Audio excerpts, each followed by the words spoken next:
Well, Chris McDonald is the Chief Executive of the Materials Processing Institute on Teesside and joins us this morning. Morning, Chris. Good morning, Amy. Thank you for inviting me on this morning. No problem at all. What's your reaction to this news? Well, look, this is fantastic news, isn't it? I think we all remember how we felt when, the steelworks in Redcar closed, unnecessarily, in my view, in 2015, and how devastating that was for the area. So to have steelmaking come back to Teesside is great news for Teesside. I am also thinking, though, about people in Scunthorpe, people who I've worked with in Scunthorpe in the past, who will be, reeling from the closure of their steelworks as well. And, I say everyone in Teesside understands what that feels like too. So it is a bittersweet announcement in that sense. We welcome this news in Teesside. It's great for the industry that it's going green, but we need to also think about those former colleagues in Scunthorpe and what it means for their future too.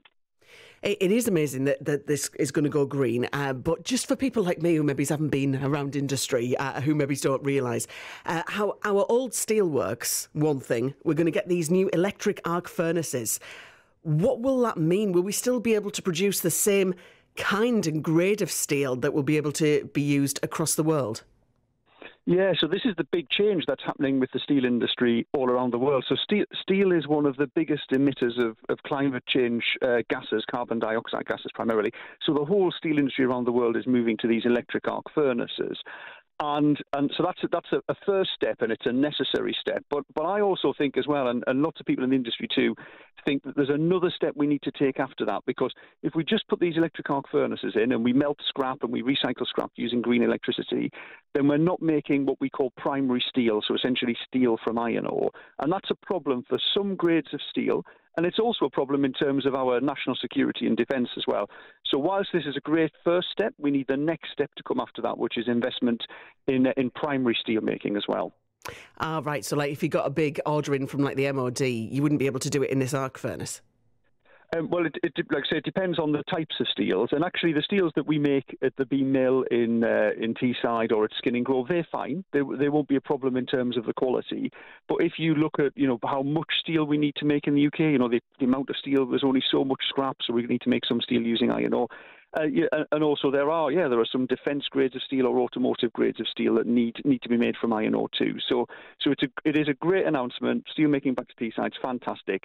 And what I'm looking for next is, let's see the next step of investment, which will be in hydrogen furnaces, which is the latest technology, so that we can bring primary steel making back too. And are we talking more jobs to Teesside with this announcement, do you think? Well, the change in steelmaking, will that engineer more jobs? Well, so the thing is, as the steel industry is going green, it's going smart as well. So we're getting more automation and more digital technologies, and that means that the processes don't require quite as many people as before. So you heard here there'll be about 250 jobs associated with this plant. That's a lot of jobs, but it's not as many jobs as it would have been under the old technology. But one of the things, and this is where maybe when we think about these people in Scunthorpe, one of the things we do need to think about is there are lots of other green industries we want to attract as well, and they also require skilled workers, new nuclear, hydrogen, which I've already mentioned, offshore wind. And so there's a big opportunity for skilled workers to move out of sectors such as steel and oil and gas and be trained up in these other new sectors too. So as well as looking for investment in new primary steel, I'm also looking for investment in skills as well to help people make that transition. Chris, thank you so much for coming on and sharing your knowledge with us this morning. Chris McDonald, who is the Chief Executive of the Materials Processing Institute here on Teesside, joining us with a little bit more on that.